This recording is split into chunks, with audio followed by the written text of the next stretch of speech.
creo que es una oportunidad este curso, que son ocho miércoles, y los vamos a utilizar para eh, hacer como una lectura. Es una, es una lectura y es una interpretación de la relación eh, entre Freud y Lacan, y leída, digamos, a la luz de lo que significa un proceso psicoanalítico y una formación psicoanalítica. Me parece que lo que vamos a encontrar acá es la oportunidad de ligar lo que es tal cual un proceso psicoanalítico de inicio a fin, y qué tiene que ver eso entonces con la relación Freud-Lacan. De tal manera que podamos dar cuenta de esa relación topológica entre la enseñanza de Freud y la enseñanza de Lacan, que implicaría, por ejemplo, pensar como vigentes o como eh, relaciones lógicas y no necesariamente cronológicas. O sea, la relación lógica entre Freud y Lacan y no necesariamente la relación cronológica, poniendo, para hacer énfasis en este punto, el título que cuestiona la cronología, ¿no? O sea, ir del último Lacan al primer Freud, ¿no? Cuestión imposible en términos reales, ¿no? Es decir, ya empezamos a, a introducir la cuestión de la castración y de la imposibilidad, ¿no? Como todos ustedes saben, se trata más bien de la historia del psicoanálisis que va de Freud a Lacan, ¿no? Es decir, esa sería la verdadera cronología, o sería la relación lineal, sería de Freud a Lacan. Pero, como seguramente todos ustedes, sobre todo los que están estudiando psicoanálisis, se han dado cuenta que para nosotros, sobre todo para nosotros, los que ya gozamos, digamos, de la existencia de la enseñanza de Freud y de Lacan, y realmente en nuestra formación como psicoanalistas, nos las tenemos que ver con una relación topológica entre Freud y Lacan. ¿Qué quiere decir eso rápidamente? O sea, que estamos leyendo a Freud y evocamos conceptos de Lacan. Estamos leyendo a Lacan y evocamos conceptos de Freud. Es así, y no es un asunto de que nos guste. O sea, por ejemplo, leyendo a Lacan, y vamos a estar constantemente yendo a las citas que hace Lacan de Freud. Casi podríamos decir que no podemos pensar a Lacan sin Freud.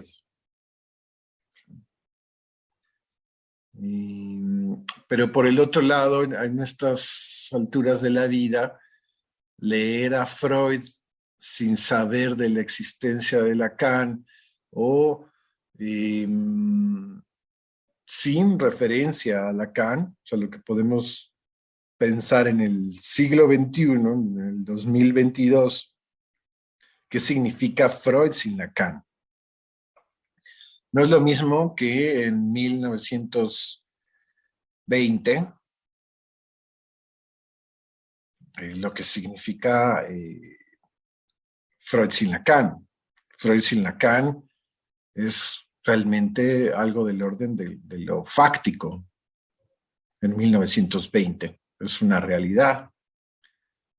En 1920 tenemos el texto de Freud, Más allá del principio del placer, donde ustedes saben que hay donde está, digamos, la gran tesis, la gran interpretación freudiana a la humanidad, donde prácticamente dice Freud que el problema de la humanidad es el superyo, o sea, es el cultivo de la pulsión de muerte.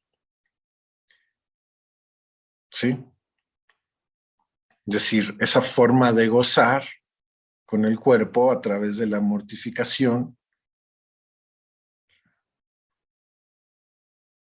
y que no le permite al ser humano ser muy progresista. No le permite realmente asumirse como el ejemplo mismo de la evolución. Es un año 1920 donde Freud más bien dice que el principal problema del hombre es el hombre, ¿no? El hombre es el lobo del hombre, recuerda. O sea que el problema no es si hay tecnología o no hay tecnología, si tenemos los misterios resueltos o no, sino el problema es que hay una posibilidad de gozar de nuestra propia autodestrucción. Y que ese realmente es el verdadero obstáculo.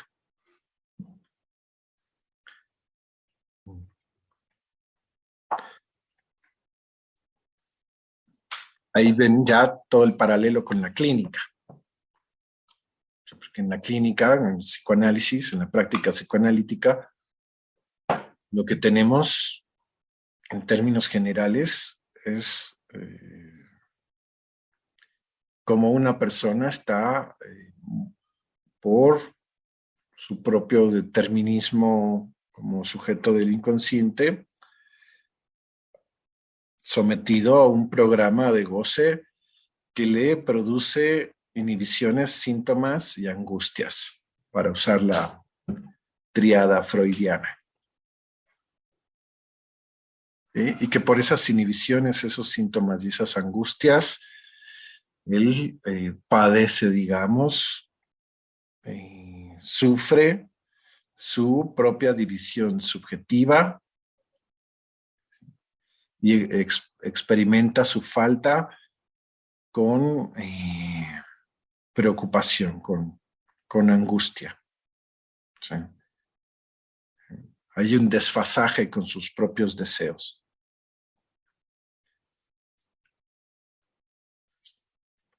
Entonces, en 1920 tenemos esta superinterpretación de Freud a la humanidad, y ahí en esa época pues tenemos un Lacan de 20 años.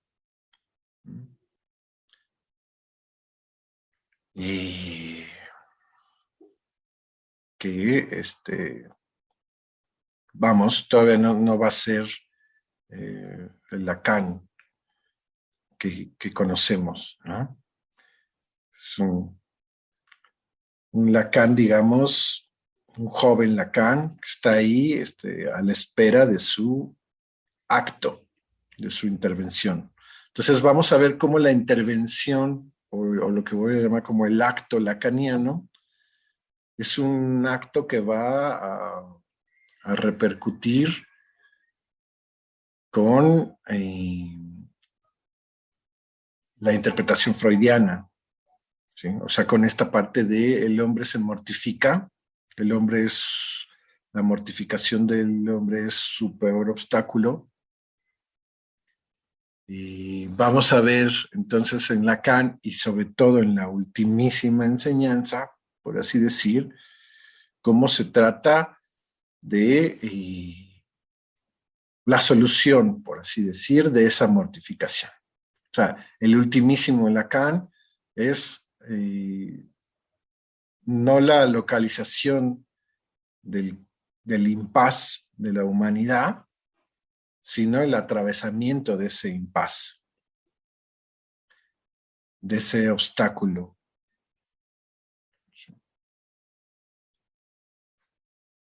De ahí que podamos entonces nosotros hacer un trabajo para dar cuenta de la relación que tiene eh, ese ultimísimo Lacan con la obra freudiana, sí, en su cumbre, pero también en el origen, que sería el primer Freud, donde nosotros aquí vamos a tomar un fragmento del proyecto de psicología para neurólogos, bueno, que se llama el proyecto de psicología, pero lo conocemos popularmente como el proyecto de psicología para neurólogos, eh, donde él va a presentar tal cual, pues, el aparato psíquico, ¿no? Y la lógica de ese aparato psíquico que nos va a dar cuenta ya desde ahí de cómo se trata de resolver el asunto del dolor, del displacer, pero al final cómo se queda el sujeto justamente atrapado a las mortificaciones a través de la palabra y del lenguaje, principalmente por las encrucijadas propias de la estructura del lenguaje. Ese es el primer Freud. Y el ultimísimo Lacan tiene que ver con el cómo deshacerse, cómo disolver esas encrucijadas del lenguaje donde se abrochan los programas de goce que tiene el ser humano.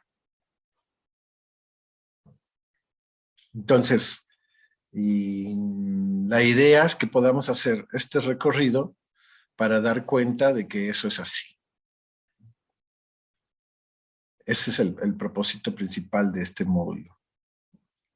Tener entonces una perspectiva clínica, ética, del trabajo que hicieron estos dos psicoanalistas de principio a fin y por qué nosotros en la actualidad al estudiar psicoanálisis vamos del primer Freud al último Lacan, del segundo Lacan al segundo Freud, etcétera, sin preocuparnos por la cuestión de la cronología, ¿sí? O sea, sin darle tanta urgencia a eso, porque al final se trata de encontrar la lógica de cómo el ser humano entra en toda su problemática y cómo el ser humano puede salir de esa problemática.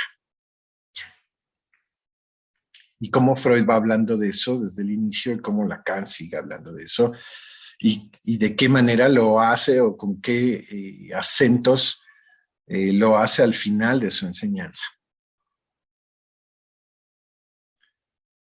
Si logramos esta abstracción, vamos a perder, digamos, el miedo de las dos cosas, como tanto de leer el seminario 23 de Lacan, ¿no?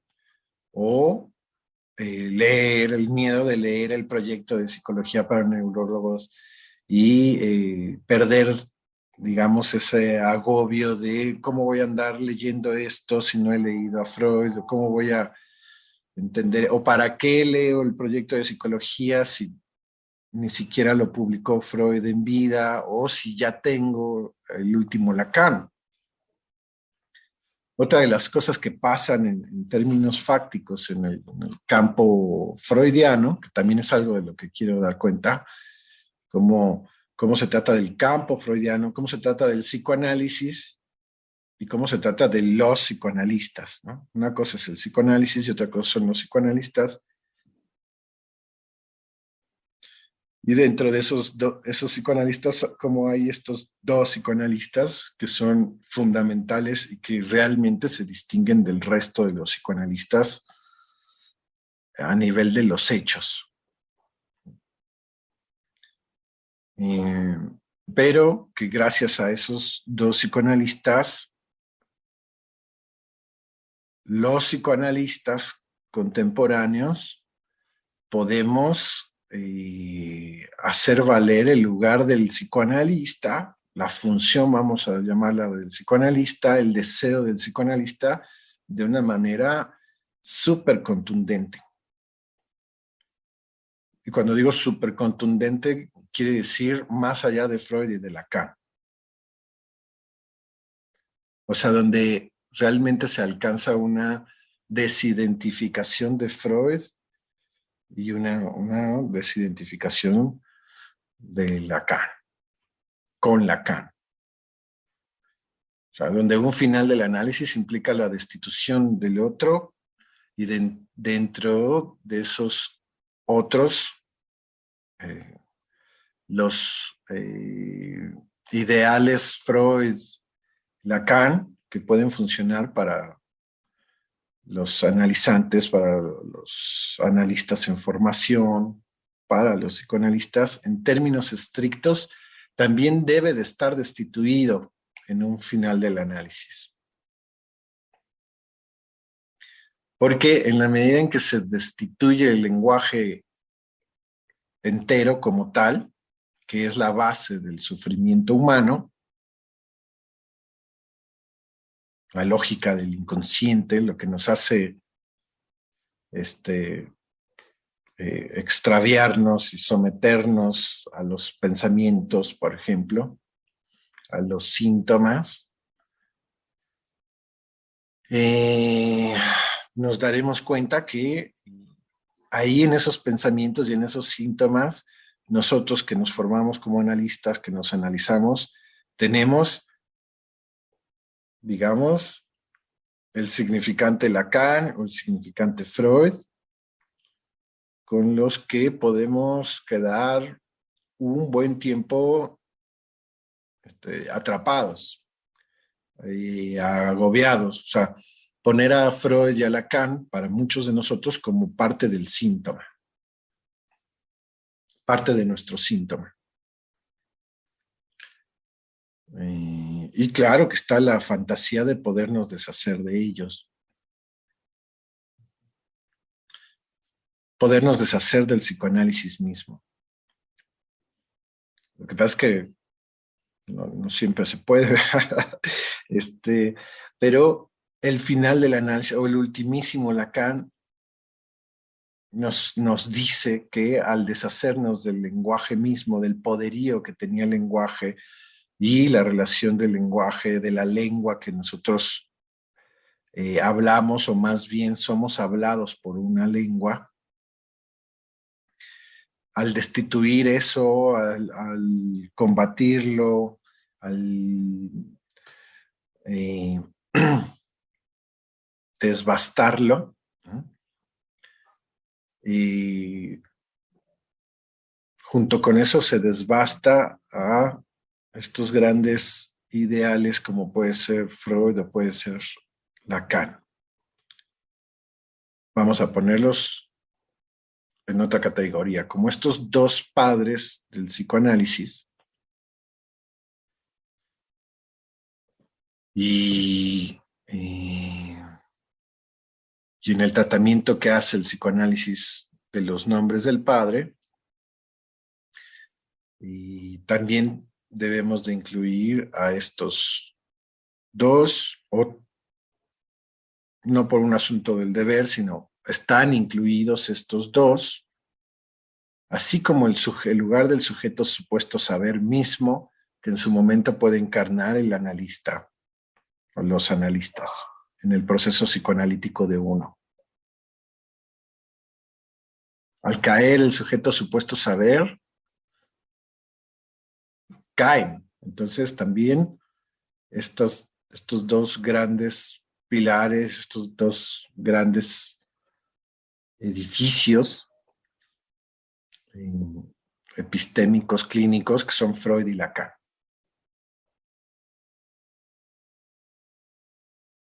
¿Sí? Así que efectivamente el ultimísimo Lacan tiene que ver con una especie de destitución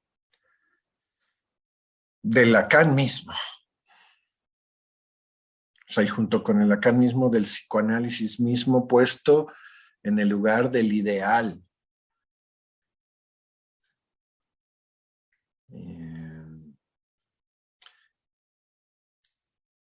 Hay una especie de desenamoramiento del psicoanálisis.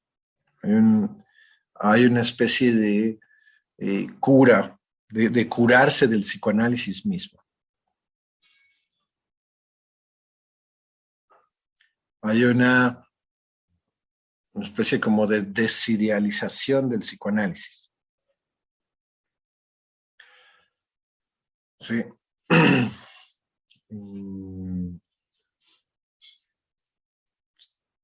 Vamos, la idealización del psicoanálisis o el psicoanálisis como síntoma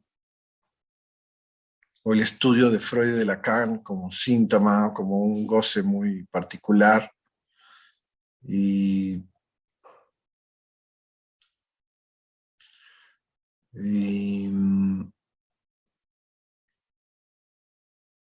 es un factor para no terminar un análisis. O sea, a uno le gusta psicoanalizarse, entonces ese gusto de psicoanalizarse se convierte a su vez en un obstáculo para terminar el análisis. O sea, que el final del análisis implica también una especie de renuncia al goce de analizarse. Y en el analizarse vamos a también dejarlo bien verbalizado. Está la búsqueda del sentido, la búsqueda de la verdad o de lo verdadero. Vamos a ver cómo nosotros al estudiar a Freud, al estudiar a Lacan, algo de buscar lo verdadero, algo del disfrute por el desciframiento psicoanalítico, está en juego en nuestro deseo. ¿Para qué quieres estudiar psicoanálisis, no? Cuando nos preguntan los familiares y los amigos, ¿tú por qué estudias psicoanálisis? Como que, ¿dónde está el chiste? ¿Cuál es el gusto o cuál es la pretensión al estudiar psicoanálisis? Si estamos haciendo estudiar, ya ni siquiera, digamos, analizarnos. Bueno, cuando nos analizamos también nos dicen, ¿no? Oye, tantos años en el psicoanálisis y ¿como para qué? ¿Que no es puro dinero perdido? ¿No? Así se puede ver desde afuera como que es dinero perdido. O hay quien le dice, ¿de qué te ha servido? Yo te veo igual, ¿no? Y, o ya tal cual también en el quehacer psicoanalítico está también la pregunta de ¿y qué hace? ¿Qué es lo que realmente hace un psicoanalista? ¿Por qué cobra un psicoanalista? ¿De qué se trata una sesión? O cómo comprender, así desde afuera, ¿no? Que una sesión, ahí vamos a ponerlo, una sesión lacaniana, una sesión más en la clínica lacaniana, pueda durar 7 minutos, 10 minutos. Y en esos 10 minutos prácticamente el analista no dijo nada o dijo una frase y cortó la sesión. O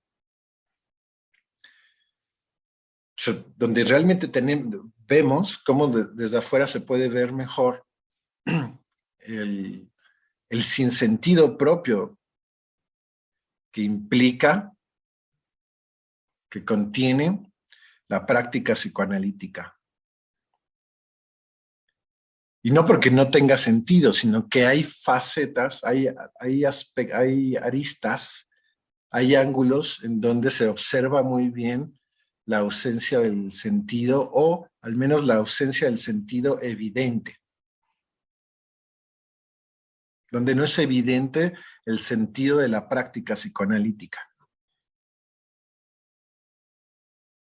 donde no es evidente el sentido de la teoría psicoanalítica. Podemos leer a Freud, sobre todo podemos leer a Lacan en ciertos momentos, donde, en ciertos párrafos, donde no es evidente el sentido de lo que Lacan nos está diciendo en ciertos párrafos.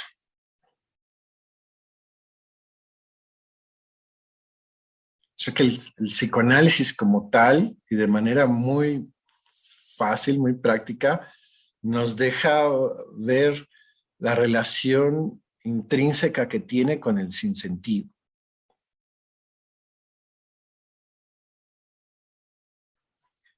Bueno, ese sinsentido pretendemos también incluirlo, evocarlo en el título de este curso. Como del ultimísimo Lacan al primer Freud,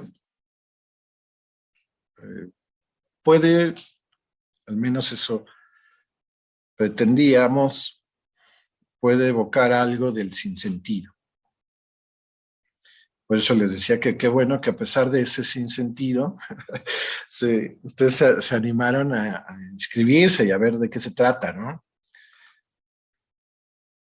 Pero para muchas, o desde otros ángulos se puede decir, pero ¿por qué si por fin llegué al ultimísimo Lacan, por qué me haces regresar al primer Freud? ¿Qué es esto? ¿Es un círculo?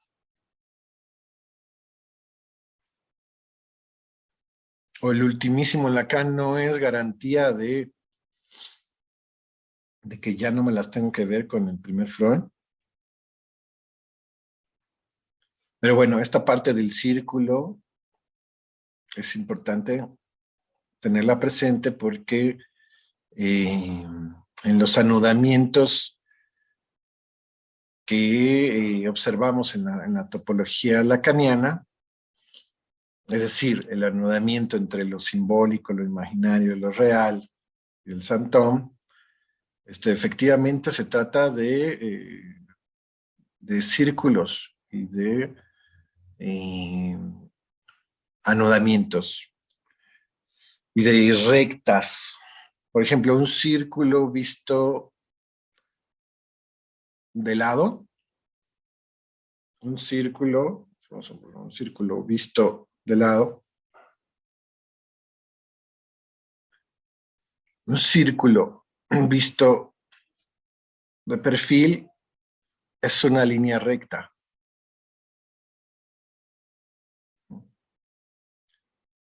Entonces, eso sí me permite pensar esa línea recta, ese círculo entre Freud y Lacan, como que hay un camino ahí. O sea, finalmente lo que logran crear estas dos enseñanzas es un camino, y ese camino se puede recorrer de atrás para adelante, de adelante para atrás. Y al final cada uno de esos lugares propios de la relación entre Freud y Lacan se vuelven simplemente fragmentos de un camino. Todos son, al final, aunque desde siempre, todos son parte de un mismo camino, de una misma carretera o de un mismo círculo.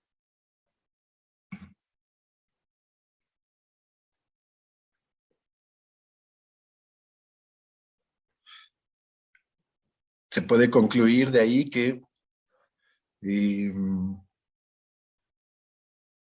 no se trata de pensar si el primer Freud caduca ¿no? Si el tercer Lacan hace que el segundo Lacan ya no sirva, sino más bien el esfuerzo de nosotros es eh, lograr apreciar que cada uno de los momentos en la enseñanza del psicoanálisis eh, es parte de un gran todo. ¿Sí? Y que en ese sentido todas, no caducan las partes, eh, no se... son, digamos, las partes son piezas todas de un rompecabezas. Y en ese sentido no es la una sin la otra. Se necesitan todas esas piezas para que al final cobre sentido, cobre y relevancia la existencia de cada uno de esos momentos. Nos libra entonces esto a pensar que el primer Freud se equivocó o que el segundo Lacan era el bueno. Esta idea de que aquí está la verdad, ¿no? Ya para qué buscas en los otros fragmentos, si en el fragmento número 22 es donde está condensada la verdad psicoanalítica. Y ahí sí es donde está todo el carácter religioso que puede implicar el psicoanálisis, sin darse cuenta. Cuando hacemos ese tipo de observaciones, como que aquí en el fragmento 22 se encuentra la verdad psicoanalítica, el secreto del psicoanálisis, decimos casi, casi palabra de Dios. Y ya, pues nada más es repetir la palabra de Dios todos los días y ya.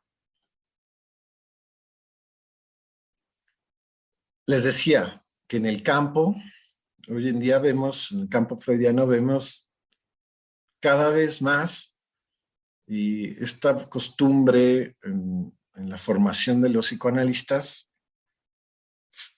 aunque pareciera extraordinario, pero esta costumbre de no leer a Freud, de no dirigirse únicamente a leer a Lacan, o peor aún en estos días, a estas alturas de la vida, ni siquiera leer a Freud o a Lacan, sino, por ejemplo, en la Asociación Mundial de Psicoanálisis, leer a Miller, que digamos que sería un tercer psicoanalista que también vamos a localizar aquí, pero que digamos que no está ahí incluido. Forma parte también, el Miller forma parte de este trayecto. Pero lo que decía es que hay gente que nada más lee a Miller con la ilusión de que se ahorra la lectura de Freud o se ahorra la lectura de Lacan. Así de que se ahorra, con la idea esta de que Miller es el fragmento 22. Y entonces, pues ¿para qué lees los demás? Si aquí está la palabra de Dios, la palabra de Miller. Por decir algo, pero hay cosas peores. Hay quien no lee a Freud, no lee a Lacan, y lee, con todo respeto, lee a Eric Fromm, ¿no? Para no decir otras cosas, ¿eh?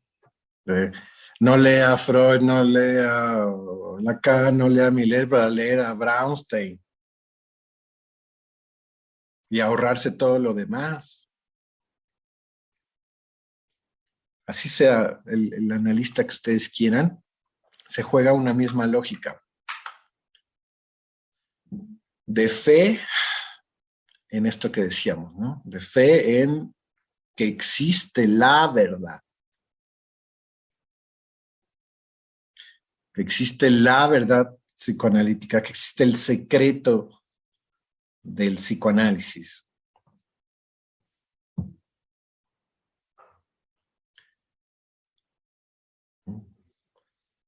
Y bueno, pues este curso entonces es una apuesta a que podamos hacer esta interpretación, localizar esa relación topológica entre Freud y Lacan y observar la importancia de la clínica, de la práctica, qué tiene que ver esto con el final del análisis. Decíamos que el inicio del análisis tiene que ver con una búsqueda de la verdad.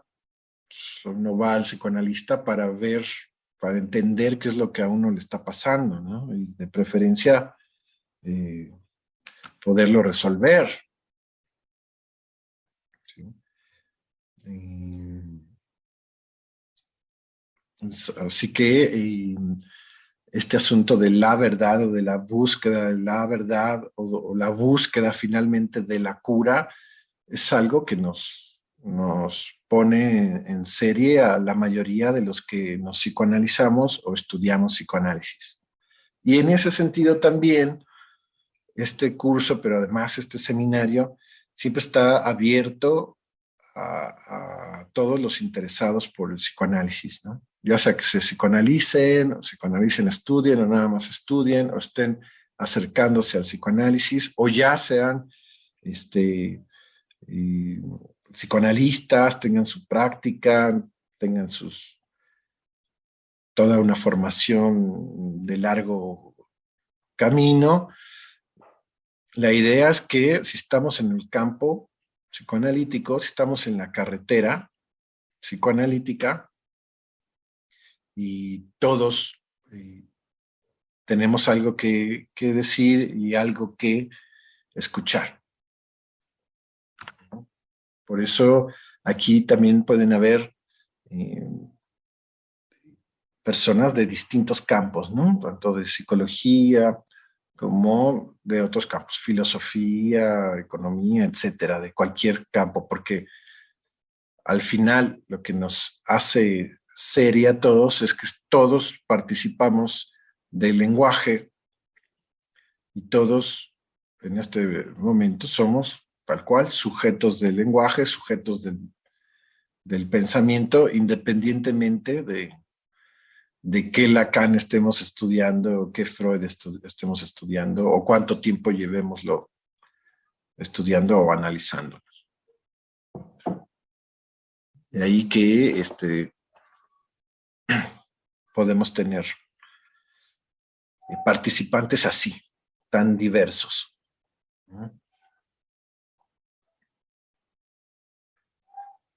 Bueno, ¿cómo ven?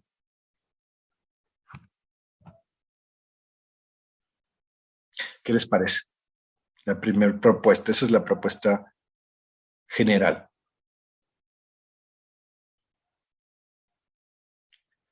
No sé si es más o menos lo que pensaban o no, porque otra de las preocupaciones que nos hicieron llegar es, por ejemplo, la sensación de la complejidad, ¿no? A mí ese Lacan, por ejemplo, ¿no? Ese Lacan de la topología, de los nudos, me es desagradable. Ese Lacan no le entiendo, como que no. Y peor aún, como dice la canción, para ser honestos, ni siquiera quiero entenderle.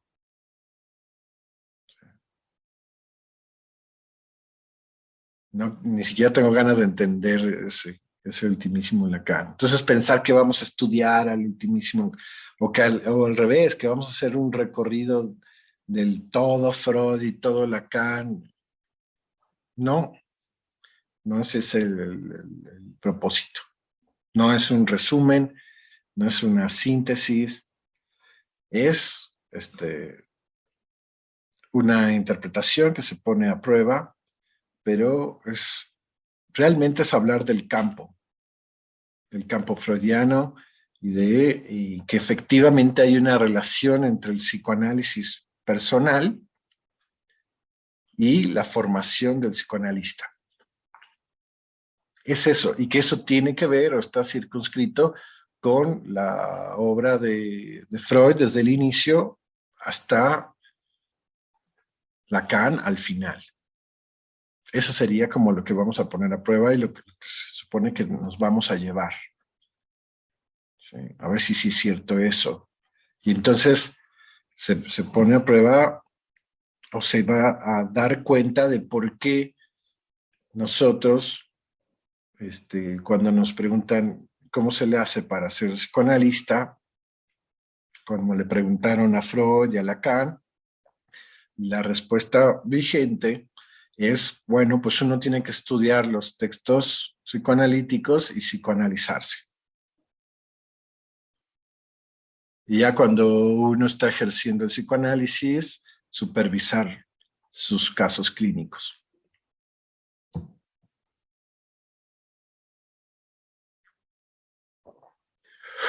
Ah, sí, ¿por qué?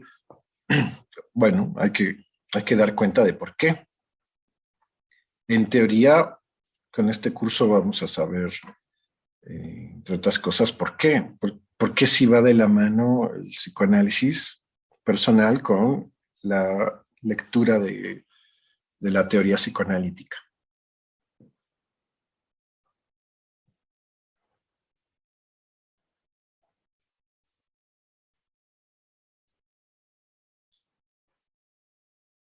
¿Cómo ven? ¿Hasta ahí tienen algún comentario o una pregunta?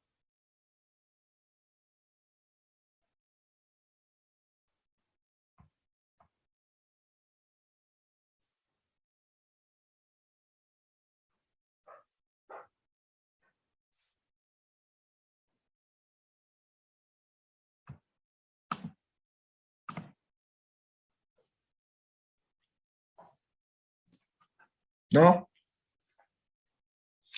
Me gustaría saber si tenían una idea se imaginaban un poco de cómo, de qué se iba a tratar el curso.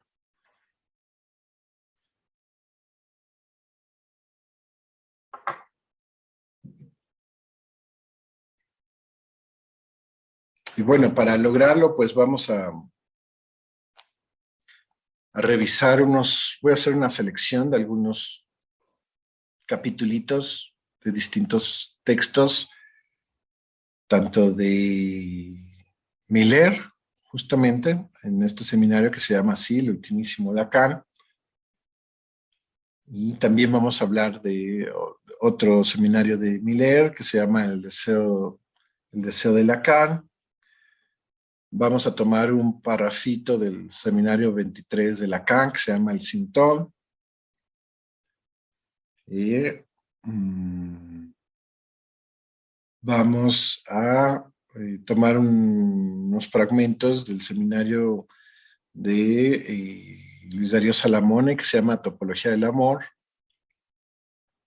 Y de ahí nos vamos a tomar un capítulo del proyecto de psicología.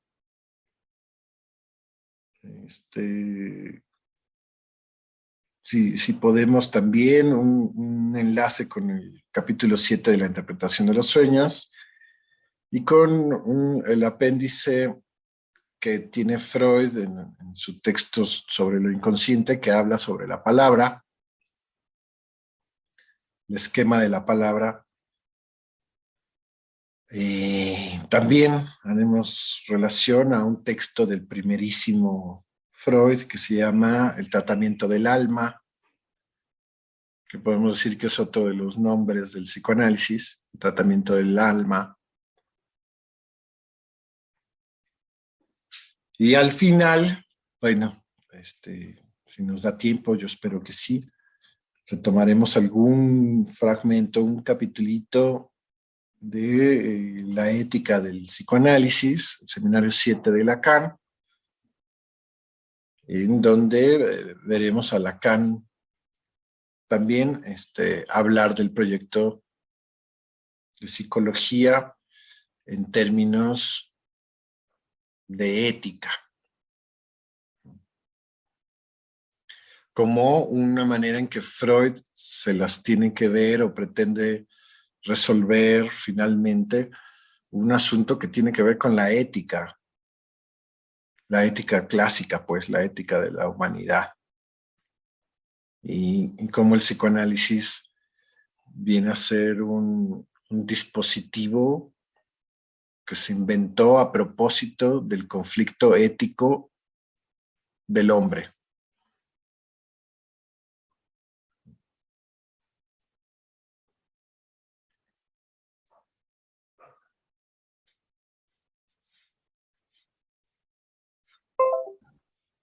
Eh, Maestro, Ah, yo sí quisiera decir algo a propósito de esta introducción. sí, No estoy desde el principio, espero, a ver, no capté del todo, pero a mí sí bueno, estuviste explicando y lo que a mí me sugiere el título, este, tengo la siguiente idea. Me parece que este curso va orientado hacia esta situación que tiene el psicoanálisis de que está siempre entre dos tendencias, el ir hacia el tener una teoría, un método para poder realizar el psicoanálisis, pero no por lo mismo de que el psicoanálisis es una práctica, entonces no se debe tomar, es decir, está la teoría todo el tiempo comparándose con la práctica. Entonces, no se debe, como decías tú, hacer de ese método o de ese sistema que lo podemos encontrar básicamente, por lo que yo entiendo, en Freud y Lacan, no se puede, no puede ser un método rígido, pero vaya, es una base muy importante. Es decir, la clínica enriquece al método. No sé si estoy muy fuera de la idea. así es. Más bien estás totalmente en la idea y incluso lo que vamos a supuestamente a lograr, o al menos vamos a pretenderlo, es ver cómo el, es algo así como no hay teoría sin clínica, o sea, no hay teoría sin la práctica, y cómo el camino propio de la práctica es lo que nos ilumina o nos iluminó o nos va a iluminar en la teoría. ¿Sí? O sea, esto que puede hacer Lacan teóricamente en su última etapa de su enseñanza y de su vida, no, ahora sí que no tendría sustento si no fuera porque la práctica psicoanalítica nos enseñó eso. Ahora sí que nadie se lo imaginaba. Lo encontramos a raíz de ejercer el psicoanálisis, ¿ok? Desde el inicio, como era el inicio, y después llevar el psicoanálisis hasta sus últimas consecuencias, nos echó luz en la teoría. Sí. Pero esta idea del psicoanálisis hasta sus últimas consecuencias,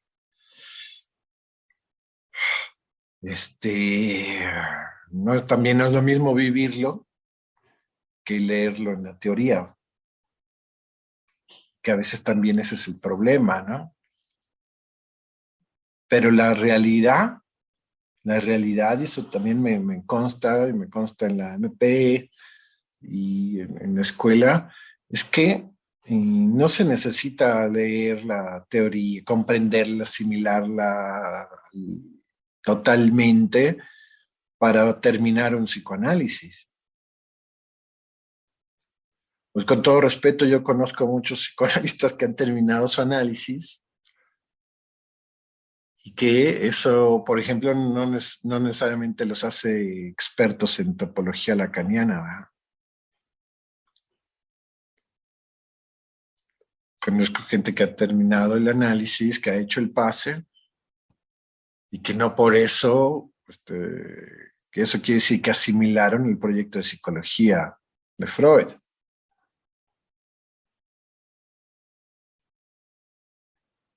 Pero también es comprensible porque el final del análisis implica, como les decía hace rato, el final del análisis y la ultimísima enseñanza de Lacan implican una posición contundente en relación al saber y al inconsciente y al lenguaje y al sentido y al ideal.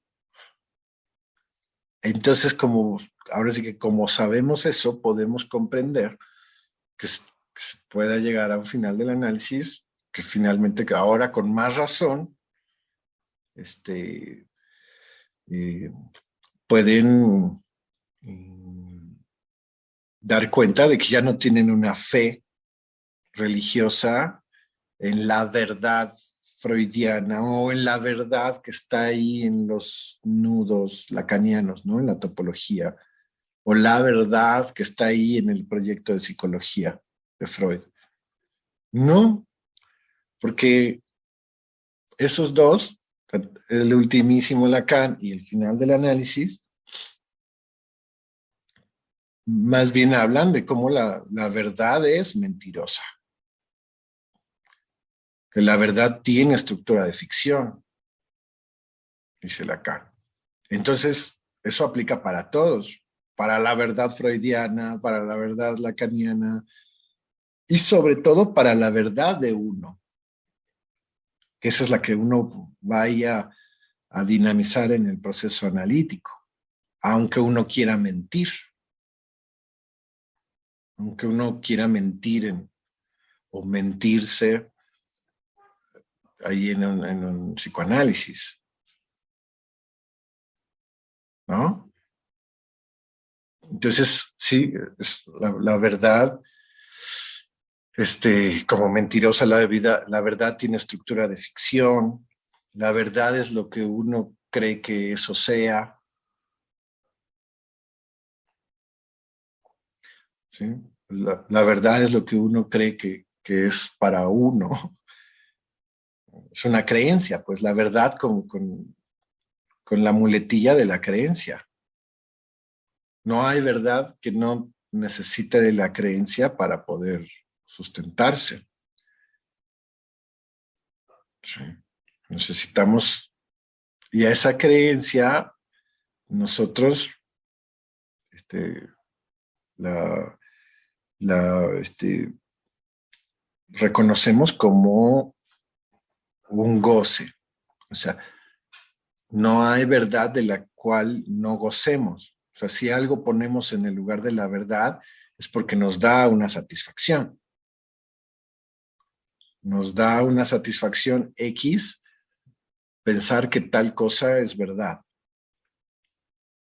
No hay verdad sin satisfacción, pues. Eso es lo que parte de lo que descubre. Y eso lo vamos a encontrar en Freud y en Lacan en muchos momentos. Aquí vamos a decir el primer Freud, el último Lacan, pero lo vamos a encontrar de una u otra manera.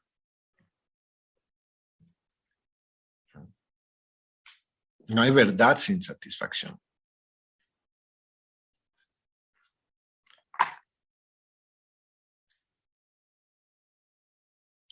Tal vez de ahí podemos deducir que el abandonar la creencia en la verdad es otro tipo de satisfacción.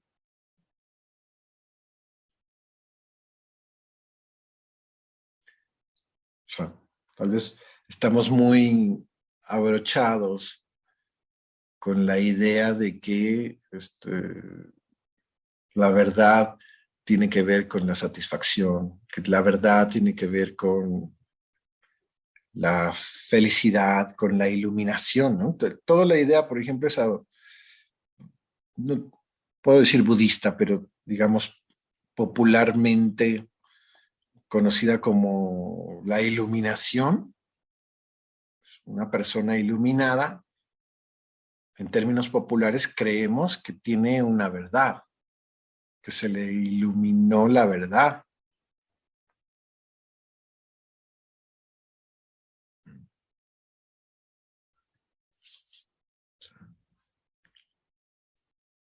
También podemos creer que una persona que tiene más relación con la verdad es una persona sabia o, peor aún, un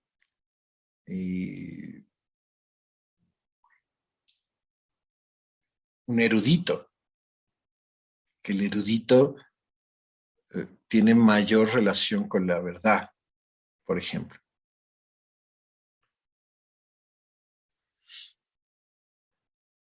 Y entonces, ¿qué le pasa a estas ideas cuando decimos que el psicoanálisis toma igual al erudito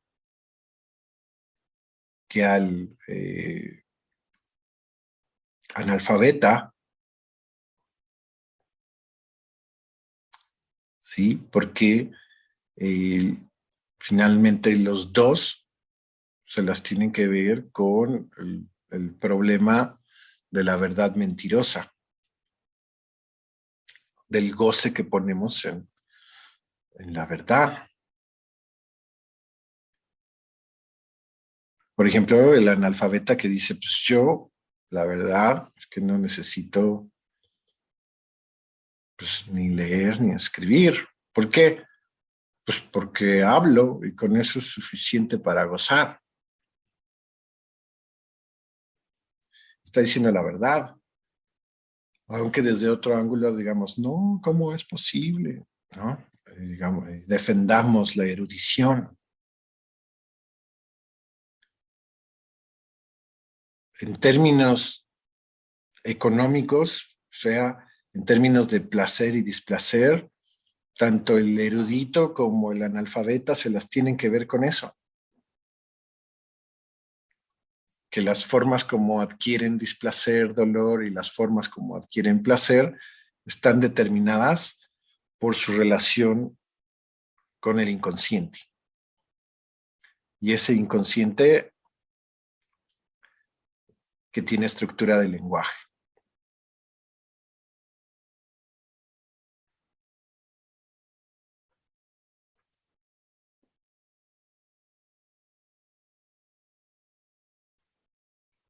Entonces está el erudito, el analfabeta, o está el libre pensador,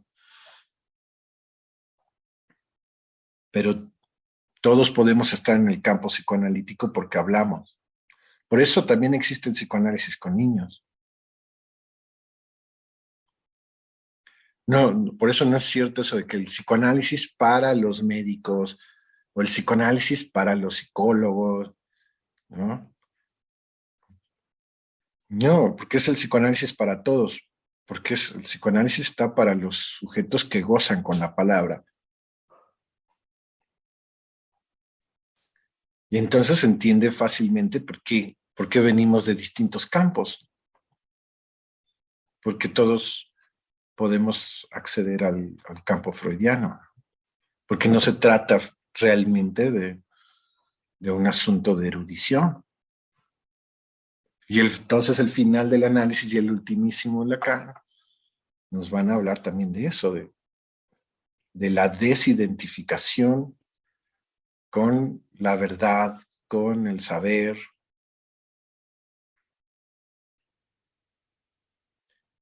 Miller habla del desenamoramiento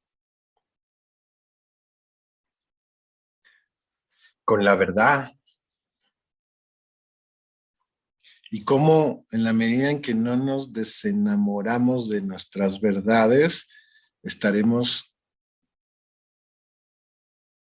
a distancia del final del análisis. Y viceversa. Estaremos más cerca del final del análisis en la medida en que nos desenamoramos de nuestras verdades.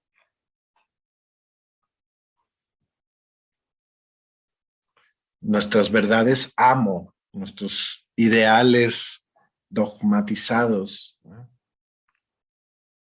Vanagloriados.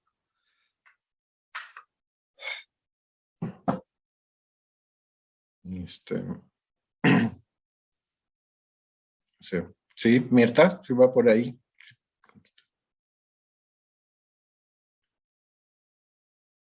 Sí, gracias.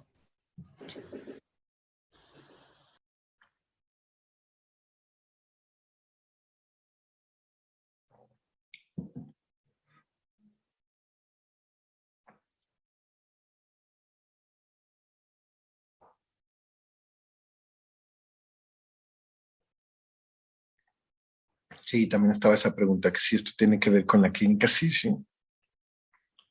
Es que sí, de eso se trata este curso, de finalmente, podemos decir, ver la relación topológica también entre la teoría y la clínica, la práctica. Por también ver por qué Lacan, vamos a intentar probablemente también comprender el por qué hace Lacan del final del análisis, por así decir, un concepto fundamental, un lugar fundamental en el psicoanálisis. Y que la escuela de Lacan tiene como dispositivo, como su corazón, uno de sus dispositivos vitales, es ese, el dispositivo del pase que por así decir da cuenta del final del análisis de ciertos analizantes, o sea, de analizantes que llevaron el psicoanálisis hasta el final. ¿Y por qué Lacan privilegia a esos analizantes que acaban? Lacan en su escuela pone la jerarquía máxima de su escuela, la va a tener estos analizantes que acaban de terminar su propio análisis. Y han dado cuenta de eso, o dan testimonio de eso. Sí, ven cómo es una investidura lógica, ¿no? Que incluso tiene consecuencias cronológicas, porque en la definición que hace Lacan de los analistas de la escuela, tú puedes terminar tu análisis y pasaron 5 años, 10 años, 15 años, y alguien puede recientemente haber terminado su análisis, y entonces la escuela de Lacan privilegia a ese, no al que terminó el análisis hace 15 años, que desde otras jerarquías probablemente tendría que tener más renombre, ¿no? Más sabiduría, más grado, ¿no? No, al que privilegia es al recién. ¿Cómo, Mirta? Sí, sí, al recién qué. No, no, no, no tenía duda. No, no, pero el recién qué. Estás buscando, quieres ¿cómo se dice? Que saque la palabra, pues. Otra Pensé que vez, lo por habías favor. dicho. El recién, como que el recién horneado, ¿no? Como el que acaba de terminar, el que está fresquecito o calientito, está caliente, fresco, su final del análisis. A ese. Porque es lo que está más cercano bueno, ¿qué sería? A la comprobación del método o de la teoría. Y fíjate que ahí es un poquito astrológico la cosa. Es como en el sentido de lo reciente, ¿no? De que está pasando ahorita, así como Neptuno está pasando y no sé qué. Saturno, más bien, ese es otro. Saturno y Plutón. O sea, el que terminó, vamos a ponerlo así, que alguien ahorita terminó su análisis, es un final del análisis que tiene que ver, por ejemplo, muy, muy probablemente con el fenómeno COVID. O sea, es el que está en el presente, en el presente máximo, ¿no? Es el sujeto de su época. Entonces, el próximo año, dentro de 10 años, entonces, ¿cómo se va a relacionar el final del análisis con la época? Y la época es así, por eso decía como astrológica, es del día de hoy. Entonces, en este año, en este mes, ¿quiénes terminaron su análisis? Y digamos que para contornear eso, se hace un pacto con los que terminaron su análisis para que hablen de eso durante 3 años, ¿no? Que lo compartan con los otros psicoanalistas alrededor del mundo. Y casi después de esos 3 años, ya Dios, queremos los nuevos. Es como seguro en esos 3 años otros acaban de terminar. Y así. Y entonces tenemos en la Asociación Mundial una costumbre como de vez en cuando recibir la noticia de que alguien acaba de ser nominado analista de la escuela, lo cual es casi como decir alguien acaba de terminar su análisis.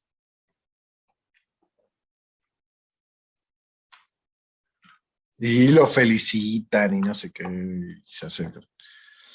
Todos quieren escuchar su testimonio, pero es como el que tiene más fresco el momento de esa caída, ¿sí? De ese desenamoramiento, de esa destitución del otro.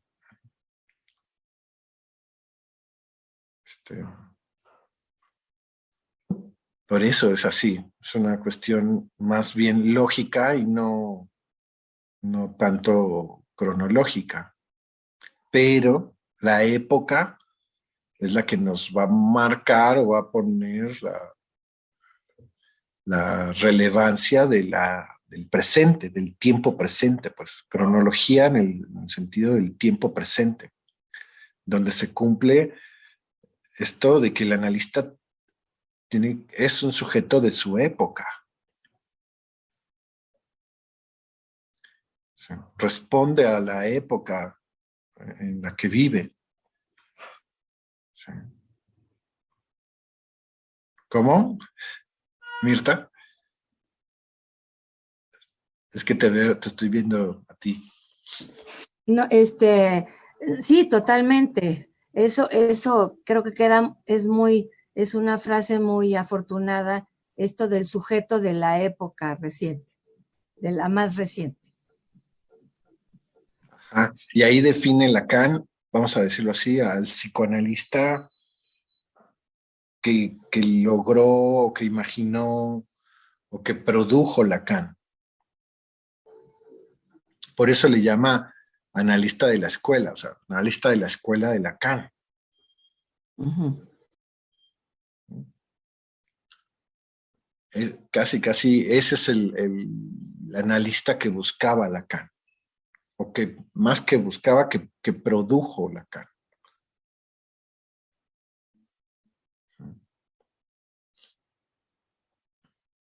Y es el analista de nuestra época, pues nosotros sí somos lacanianos.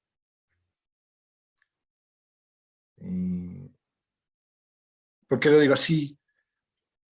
Porque vamos a ver, y se van a dar cuenta ustedes también, de que el ultimísimo Lacan este, se, se desconoce como lacaniano. Lacan, antes de morir, por así decir, tenemos la anécdota de Lacan en Caracas, la primera y última vez que en 1980 viene Lacan a Caracas a dar un seminario. Y ahí dice, bueno, pues vine porque aquí dicen que hay estudiosos de Lacan, que incluso que ustedes se dicen lacanianos o estudiantes míos. Y dice, bueno, pues yo conozco a mis estudiantes y a ustedes no los conozco, ¿no? Se dicen lacanianos, bueno, pues ustedes tendrán que dar cuenta de eso, porque yo soy freudiano.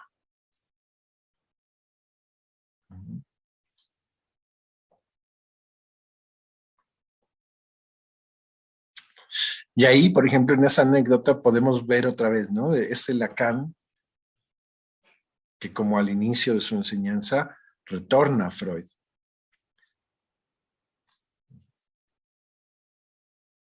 Se vuelve a trazar ese camino, pero que nos toca a nosotros, que nos decimos lacanianos, dar cuenta de por qué nos decimos lacanianos. Y la enseñanza zen ahí es que nos lo esté diciendo Lacan. Lacan que puso la enseñanza de Lacan como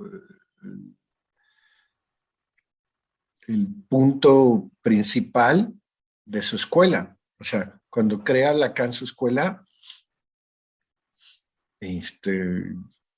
prácticamente dice, aquí en esta escuela vamos a ver la enseñanza de Lacan.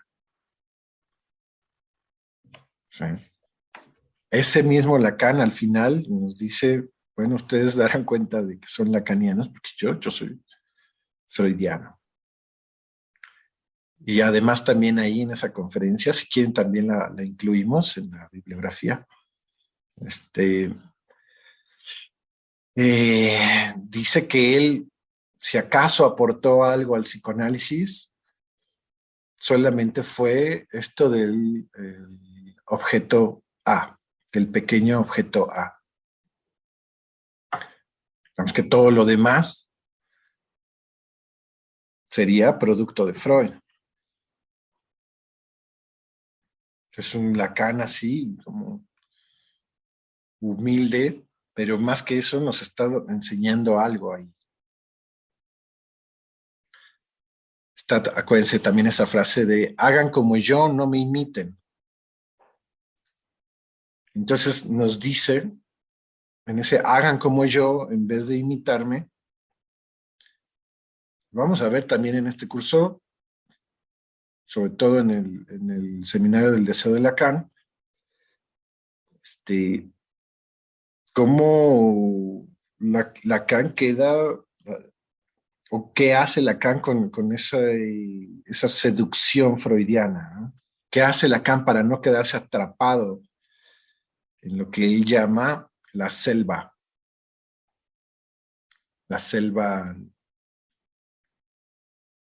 negra, la selva freudiana?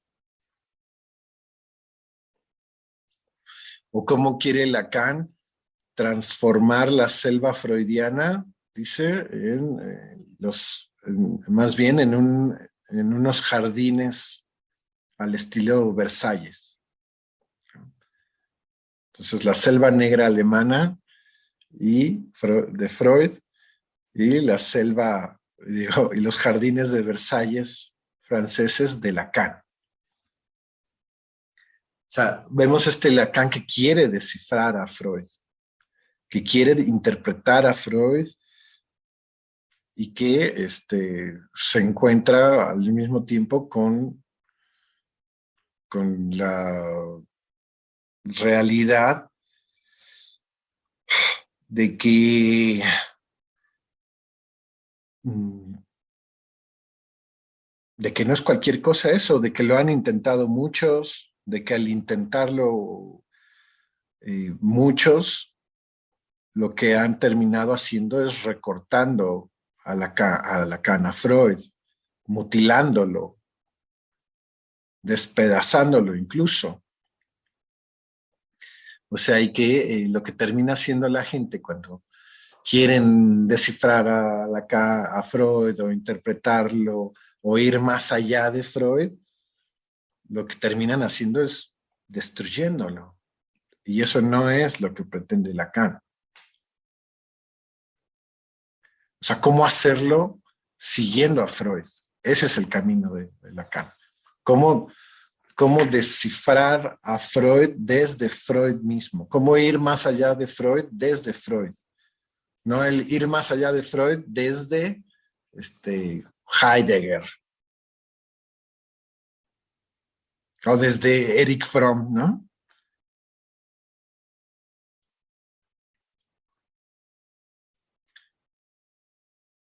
Digo, para no decir Brownstein, por Dios. O esas pretensiones de, en verdad, o sea, ir más allá de Freud, pero saltándoselo, ¿no? O vamos a llevarlo a frases súper populares, académicas, ¿no? Que se oyen mucho en la universidad, en ciertos maestros de la universidad, donde figuran el cumplimiento de esa fantasía con frases de que Freud no es vigente, ¿no? Freud caducó. ¿Para qué lo lees? O sea, donde van más allá de Freud, igual, destruyéndolo, evitándolo, degradándolo. Mejor estudien a ¿quién? A Víctor Frankl, ¿no? O mejor estudien eh, constelaciones familiares. No te metas con Freud, no, ¿para qué? Mejor estudia psicología humanista. Y así. Bueno, lo que va a encontrar Lacan, pues es exactamente eso, una selva, un monstruo, pero que está vivo y que está siendo al mismo tiempo destruido, mutilado por los psicoanalistas en turno. Entonces hay todo un emblema de Lacan al inicio de regresar a Freud, un poco como rescatar a Freud de los psicoanalistas, para empezar de los psicoanalistas. Y ahí se empieza a notar una política en el psicoanálisis de que paradójicamente las amenazas más graves para el psicoanálisis vienen de psicoanalistas. O sea que estos estudiosos, bueno, psicoanalistas en términos populares, ¿no? Casi de que se autoriza como analista, se dice analista y punto, ¿no? ¿Sí? Que hay psicoanalistas o que son los mismos psicoanalistas los que están diciendo otra cosa que no dijo Freud y a nombre de Freud. Por ejemplo, ¿no? O diciendo cosas que dijo Freud sin darle crédito a Freud. Y poniéndoselas como, o sea, apropiándoselas, ¿no? O trayéndolo como el gran descubrimiento cuando eso es, o peor aún, trayéndolo como lo que no alcanzó a decir Freud, ¿no? Como corrigiéndole la plana a Freud.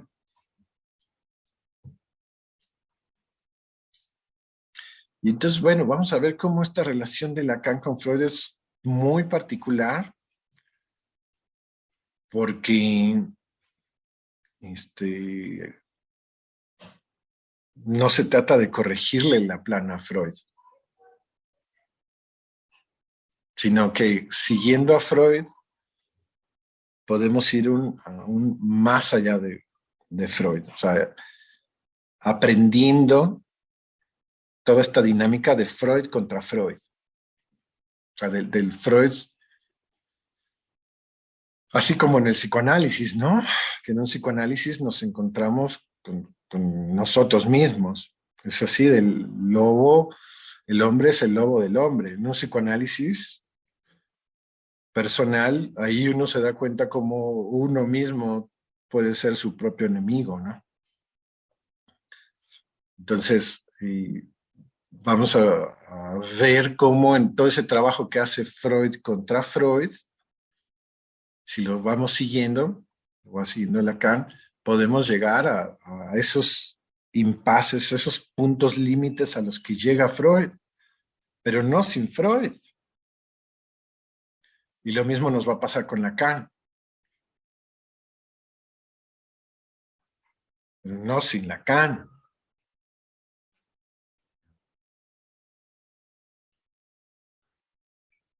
Bueno, tenemos un Lacan que se reconoce como no solo el mejor lector de Freud, de hecho su primera publicación de los escritos de Lacan en México se llamaba así, Lectura Estructuralista de Freud. Bueno, Lacan, en la manera en cómo él se relaciona con la obra freudiana, no así con Freud mismo, porque esa es otra cosa que vamos a ver.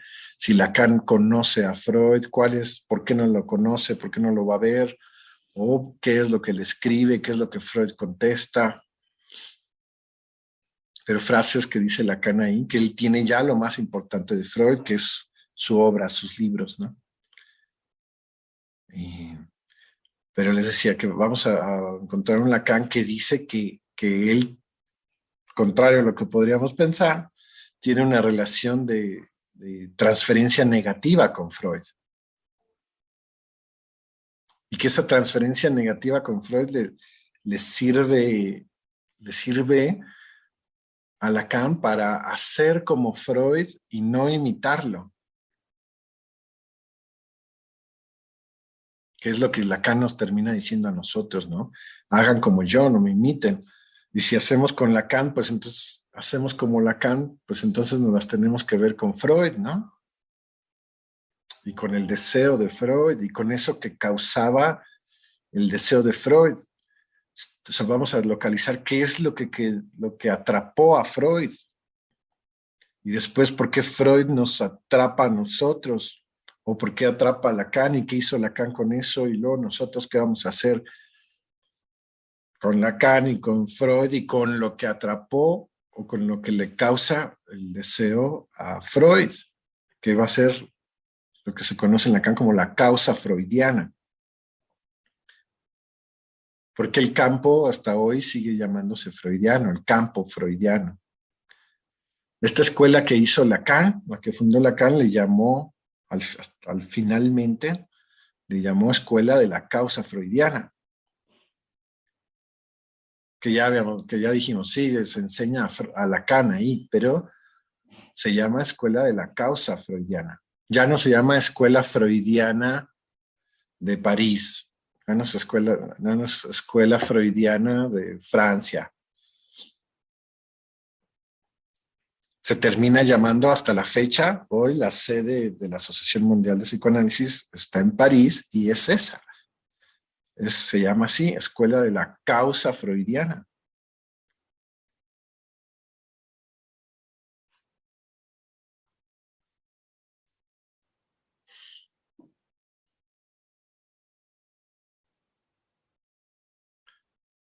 Y digamos que el final del análisis, bueno, tiene que ver con eso, con eso que causa nuestro deseo, ahora sí, nuestro propio deseo.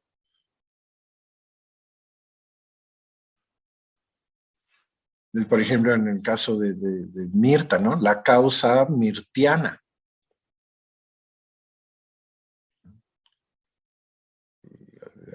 La causa aranzana, ¿no? La causa aldeana, eso que causa nuestro propio deseo. Ya, en ese sentido ya no es el deseo de Freud, ya no es el deseo de Lacan, ya es el deseo de Mirta.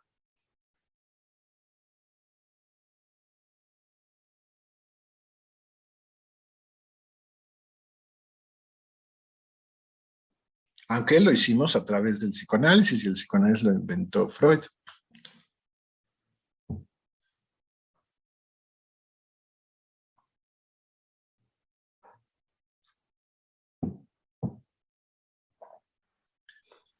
Hola, Hola, Moisés.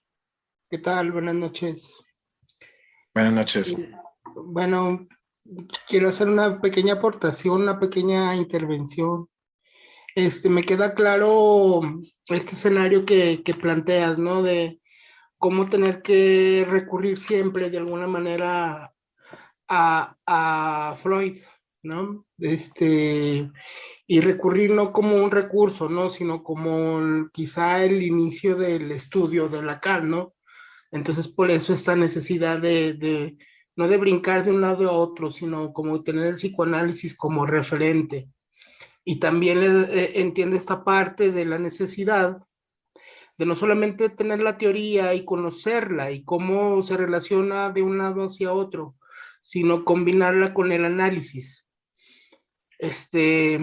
Lo que estoy tratando de entender es cuando hablas del analista que termina su análisis. Que justamente es ahí cuando se siente esta sangre nueva, este aire fresco del que hablas del recién horneado. Ah, Pero ¿cómo se sabe cuándo o qué tiene que ocurrir para saber que un analista ya terminó su análisis? Es un poquito ahí el esfuerzo que hago en entenderlo. muy bien, Moisés. Bienvenido, mucho gusto. Gracias. Eh, y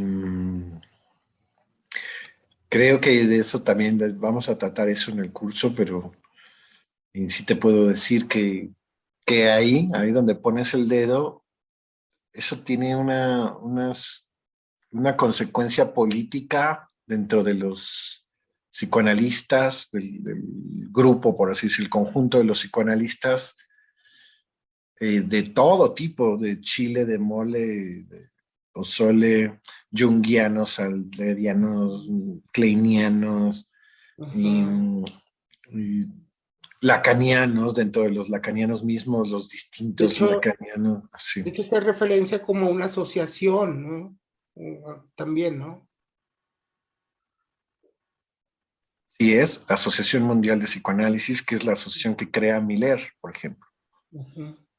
Pero la hace sobre la idea o la estructura de la escuela de Lacan, que a su vez tiene como pivote fundamental, como su corazón mismo, el dispositivo del pase, que es el que es un dispositivo que va, digamos, a dar cuenta de que hubo un final del análisis en un analizante. Justamente cuando te escuché nombrar esto del pase, cuando ocurre el pase, ahí nace también mucho mi interrogante, ¿no? ¿Cómo podemos entender esto del pase? Sí, el pase, bueno, hay varias cosas que se pueden decir del pase, pero el pase es un dispositivo que está hecho del otro dispositivo que también es fundamental en la escuela de Lacan, que es el cártel.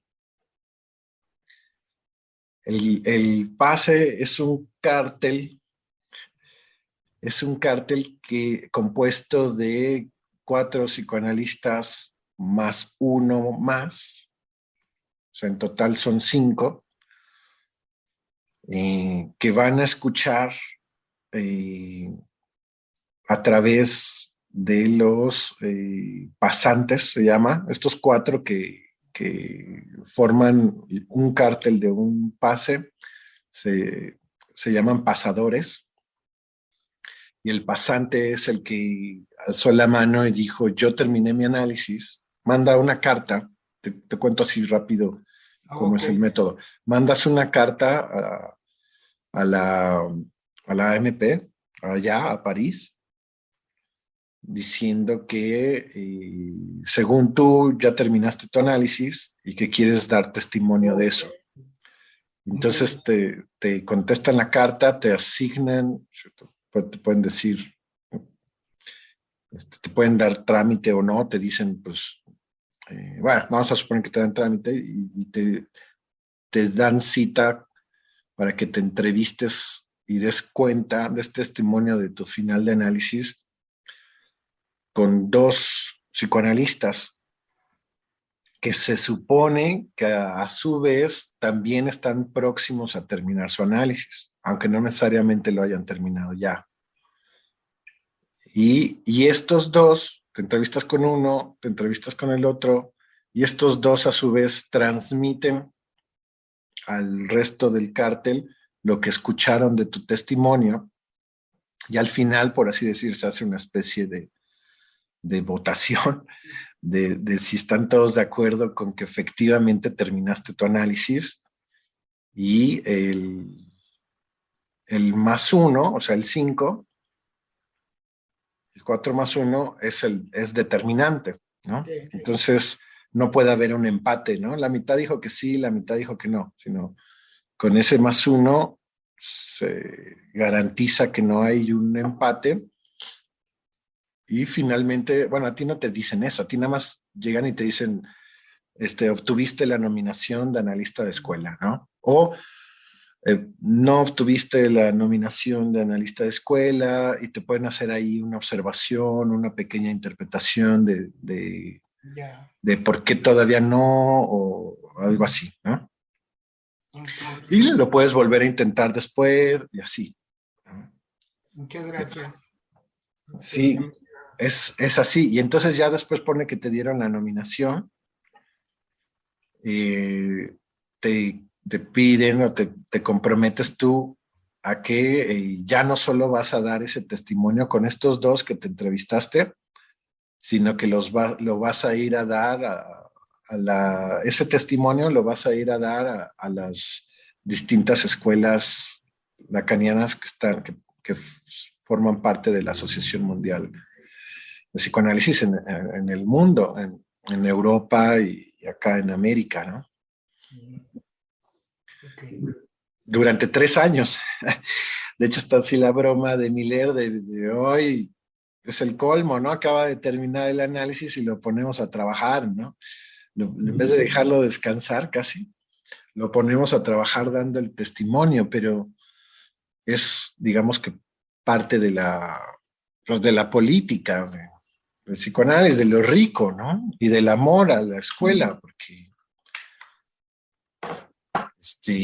ahora sí que si no quieres dar los testimonios, pues ¿para qué? ¿Para qué quieres hacer el pase, no?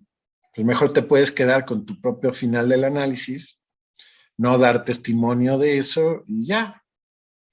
O sea, no estamos obligados a dar testimonio del final del análisis, y de hecho, evidentemente, no estamos obligados a terminar un análisis.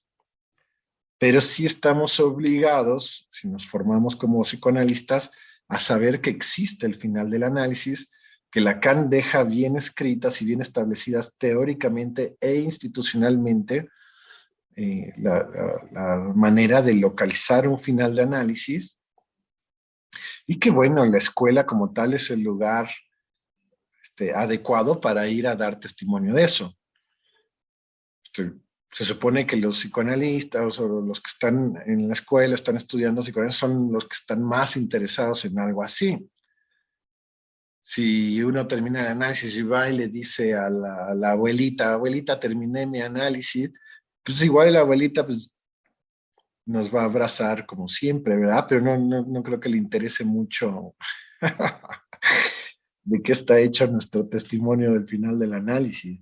Y así como la abuelita, acá el vecino del Oxxo y acá de las oficinas de enfrente, así como que no les interesa mucho nuestro final de análisis.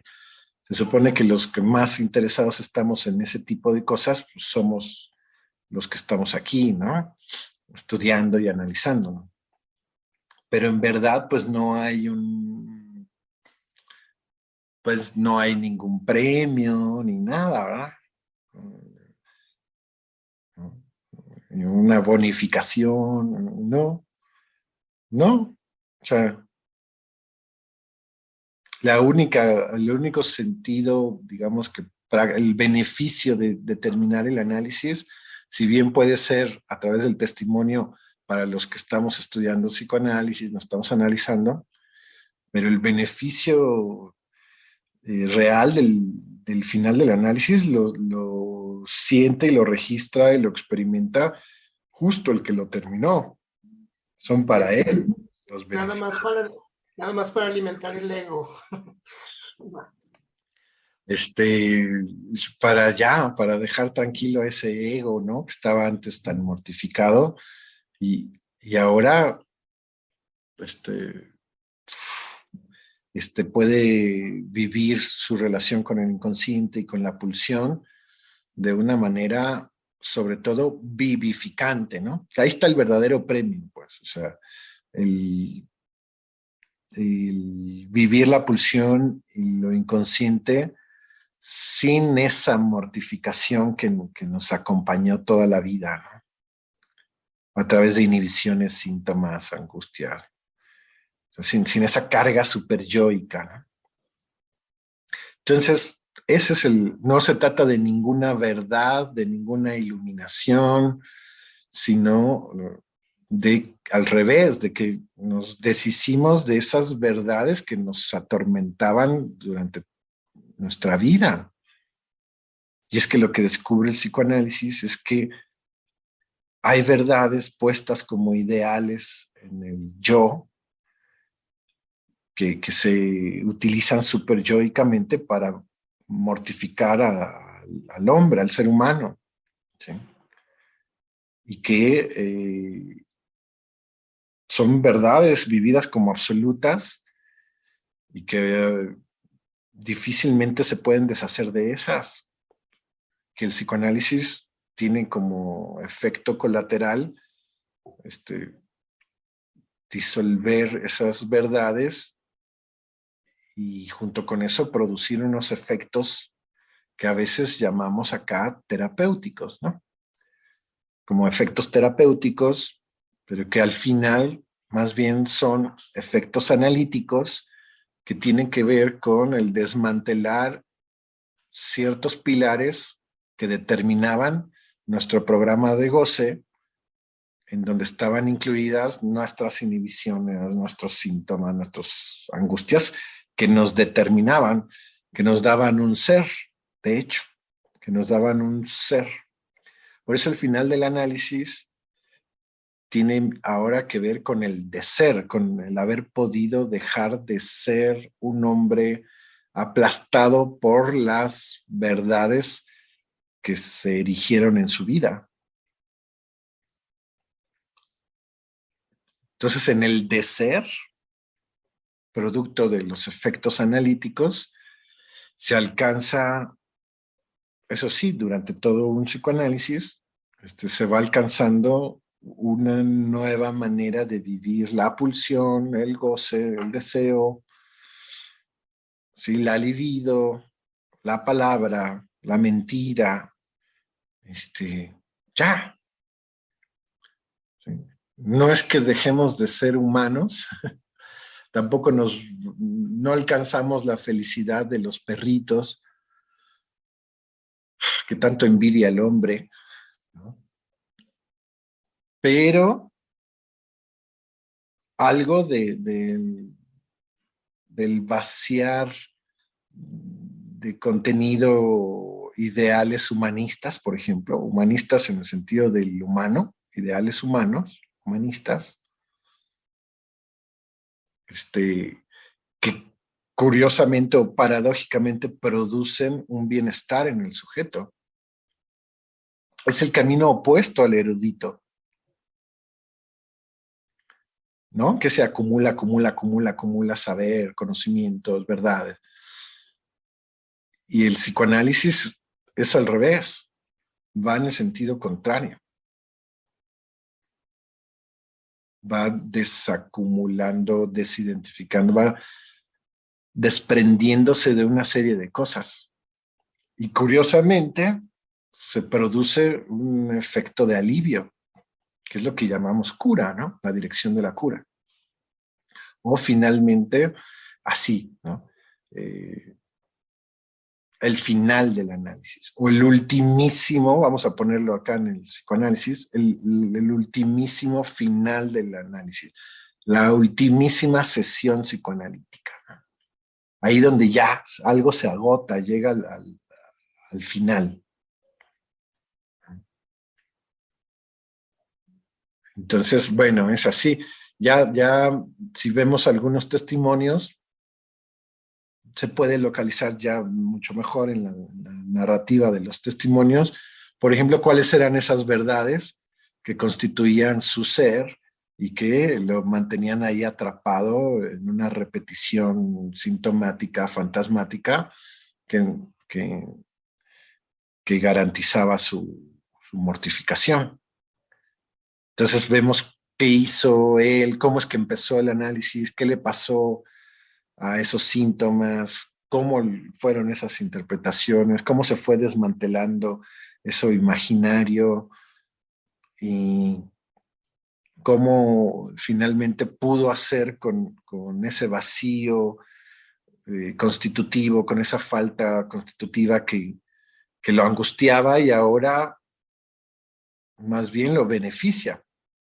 Es un poco así, un poco que esas verdades o eso que constituía su ser y que lo angustiaba o lo restringía un margen de maniobra mínimo, ¿sí? Donde el sujeto puede hacer solo ciertas cosas bajo ciertas condiciones. Ahora, no, ahora al revés. Al destituirlas y al poderlas utilizar de otra manera, también experimenta el vacío, la soledad, la falta, ¿sí? La castración sin el imaginario que le producía la angustia. O sea, se da cuenta que era una cuestión imaginaria lo que le hacía sufrir la idea de la falta, de la castración, del no ser, del no estar reconocido por el otro, que era una cuestión imaginaria lo que lo hacía tan grave.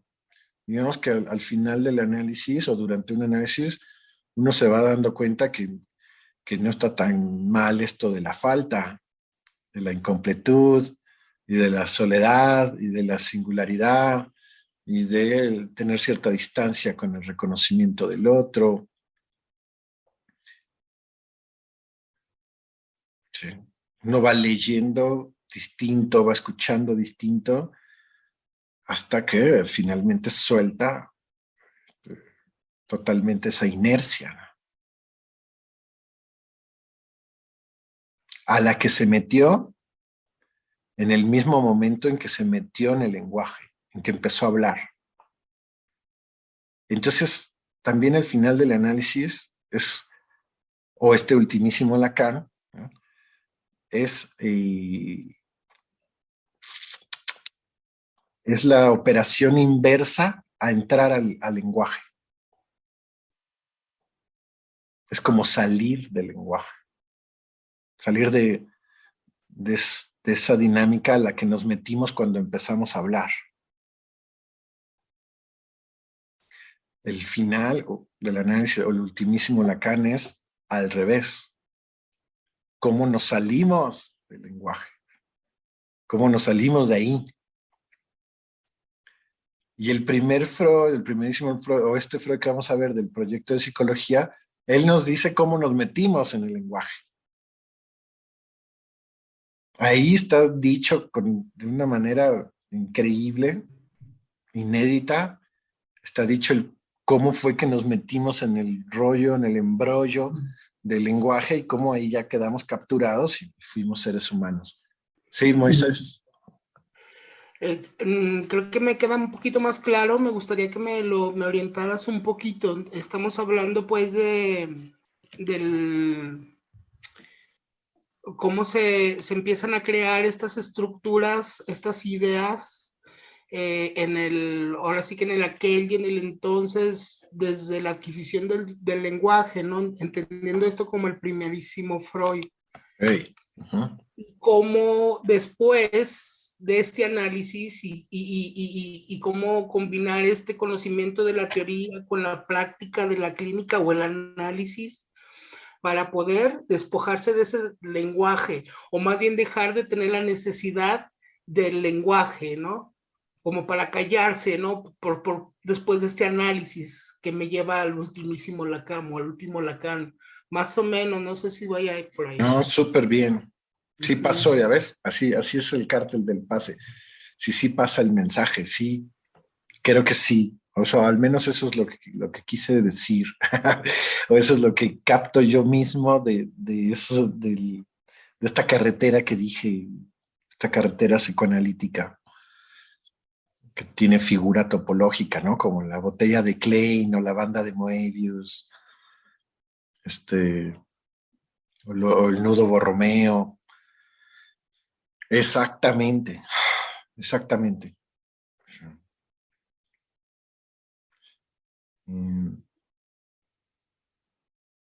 Es así. Y además es como que lógico, ¿no? Ya que lo vemos desde acá, es como que si lo que nos hizo mal fue meternos al lenguaje, o no es que nos haya hecho mal, sino lo que nos hizo lo que somos fue a través de convertirnos en sujetos del inconsciente, sujetos de la palabra, sujetos de la demanda. Pues parecía bien lógico que la cura o que la salida o que la solución era la operación contraria, ¿no? Pues ahora salir, ¿no? Y aquí, por ejemplo, es bien importante esto por ejemplo, del autismo, porque el autismo es un ejemplo, casi es una estructura clínica, casi, pero que sobre todo nos enseña, nos echa luz a nosotros en cómo hay ciertos sujetos, llamemos autistas, que se resisten a entrar al lenguaje, como si intuyeran que no, que por ahí luego terminas padeciendo los ideales y las ideologías y las jerarquías y las clasificaciones y todo ese mundo, ¿no? Y entonces el autista se resiste. Como podría ser como una forma de decir, el que está mal eres tú, el que necesita agradar eres tú, el que necesita el lenguaje eres tú, me mantengo autista, ¿no? O me mantengo con este síntoma, ¿no? Exactamente, muy bien. Y para poner el ejemplo del reino animal, pues también con justa razón los animales se resisten a hablar, ¿no? Y los pobrecitos, los más fieles, como los perros que ahí entran a nuestro mundo simbólico, pues también terminan neurotizados, ¿no? Que pagan las consecuencias de andarse juntando con los seres humanos. No son tan felices como los que están allá en cautiverio, ¿no? Esos seguramente están más felices, ¿no? Y algo de ese goce es el que nosotros los seres humanos, pues, inventamos los zoológicos para contemplar ese goce que nosotros perdimos, porque dejamos de ser naturales, dejamos de ser del reino de la naturaleza cuando empezamos a hablar. La palabra no pertenece al reino de la naturaleza.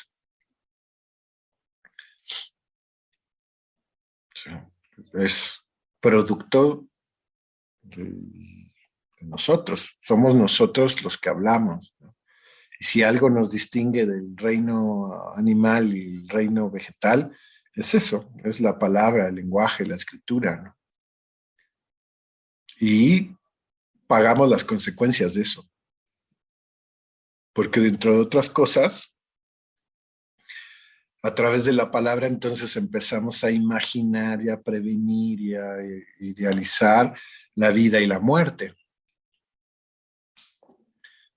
A diferencia de ellos no no andan filosofando con la muerte, ¿verdad?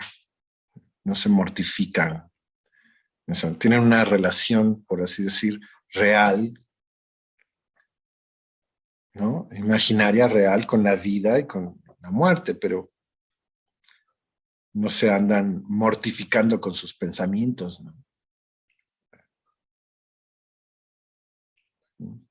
Empezó a llover, punto, ¿no? No es está lloviendo, córrele, baja la ropa del tendedero y cosas así. Esos son de nosotros.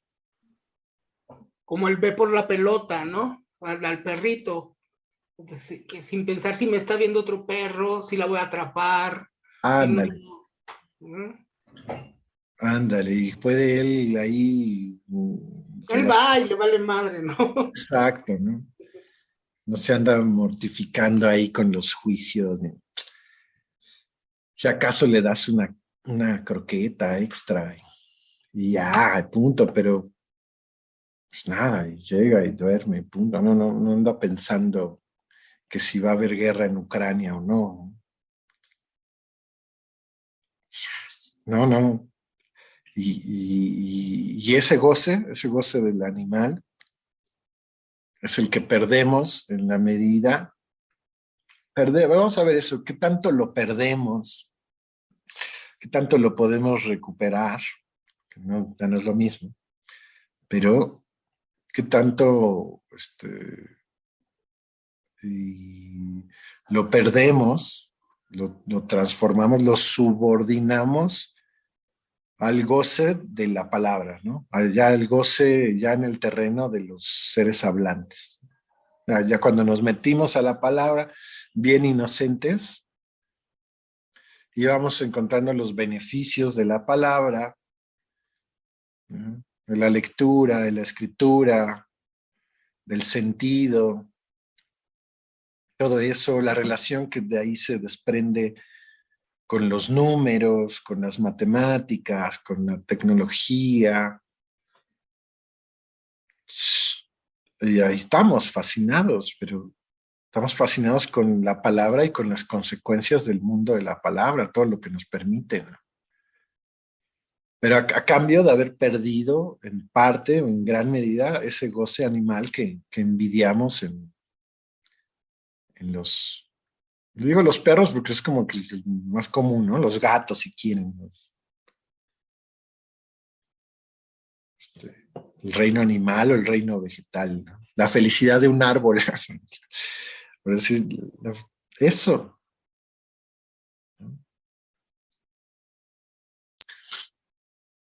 Pero sí, Moisés, muy bien, gracias por tu colaboración, con tu contribución, porque creo que sí, ¿no? Nos permite ver que va por ahí. De eso se va a tratar, ese es el propósito.